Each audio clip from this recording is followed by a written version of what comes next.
France के राष्ट्रपति Emmanuel Macron Syria की राजधानी दमिश्क पहुंचते हैं। वो जिस शानदार फोर सीजन्स होटल में ठहरते हैं, उसके ठीक बाहर एक के बाद एक कई जोरदार धमाके हो जाते हैं। ये धमाके ठीक उस वक्त होते हैं जब मैक्रों सीरिया के राष्ट्रपति से मिलने उनके महल में कदम रख रहे थे। नमस्कार, मैं हूं सिद्धार्थ प्रकाश। आखिर सीरिया में फ्रांस के राष्ट्रपति क्या कर रहे थे? चलिए इस पूरी कहानी को एकदम शुरुआत से समझते हैं। फ्रांसीसी राष्ट्रपति इमैनुअल मैक्रों इस वक्त सीरिया के एक बहुत ही अहम और ऐतिहासिक दौरे पर हैं। सीरियाई मीडिया की रिपोर्ट्स के मुताबिक मैक्रों दमिश्क के मशहूर फोर सीजन्स होटल में रुके हुए थे। जैसे ही वो सीरिया के नए राष्ट्रपति अहमद अल शरा से मुलाकात करने के लिए राष्ट्रपति भवन में दाखिल हुए, उनके होटल के पास ही कई जोरदार धमाके हुए।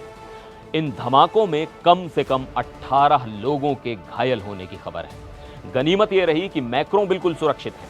फ्रांसीसी राष्ट्रपति के ऑफिस ने भी पुष्टि की है कि उन्हें कोई नुकसान नहीं पहुंचा है और राष्ट्रपति अल शरा के साथ उनकी बातचीत तय समय के मुताबिक मुकम्मल हुई।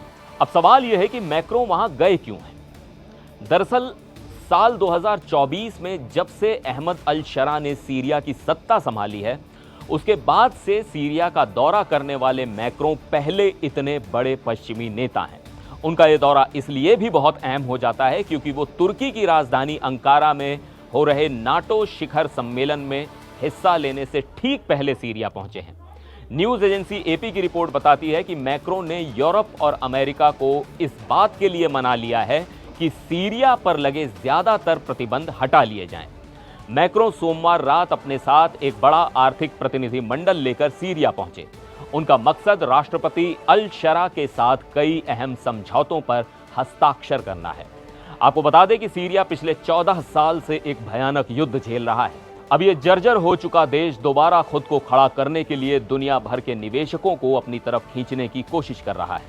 लेकिन दमिश्क में हुए ये धमाके राष्ट्रपति अल शरा के लिए एक बहुत बड़ा झटका है। आपको याद होगा कि साल 2024 में ही अल शरा ने बशर असद के खिलाफ एक बड़े विद्रोह का नेतृत्व किया था और उन्हें सत्ता से उखाड़ फेंका था। तब से लेकर अब तक अल शरा युद्ध से तबाह हो चुके सीरिया में शांति और स्थिरता लाने की पूरी कोशिश कर रहे हैं। उनका अतीत थोड़ा दागदार रहा है। वो अल-कायदा से जुड़े गुट हयात तहरीर अल शाम के नेता रह चुके हैं। इसलिए अल्पसंख्यक और पश्चिमी देश उन पर आसानी से भरोसा नहीं कर पा रहे हैं। लेकिन अब वो खुद सरकार हैं और दशकों की तानाशाही के बाद देश में राजनीतिक और आर्थिक सुधारों का वादा कर रहे हैं। देश के अलग अलग हिस्सों में हिंसा के बावजूद राजधानी दमिश्क अब तक शांत थी, लेकिन इस धमाके ने सुरक्षा पर बड़े सवाल खड़े कर दिए हैं। सीरिया में अब तक करीब 5 लाख लोग मारे जा चुके हैं और लाखों बेघर हैं। ऐसे में बड़ा सवाल यह है कि क्या फ्रांस के राष्ट्रपति का यह दौरा सीरिया की किस्मत बदल पाएगा या ये धमाके किसी नई साजिश का इशारा है? आप इस बारे में क्या सोचते हैं? कमेंट करके जरूर बताइएगा। फिर मिलेंगे एक और वीडियो में। आप देखते रहिए एनडीटीवी इंडिया।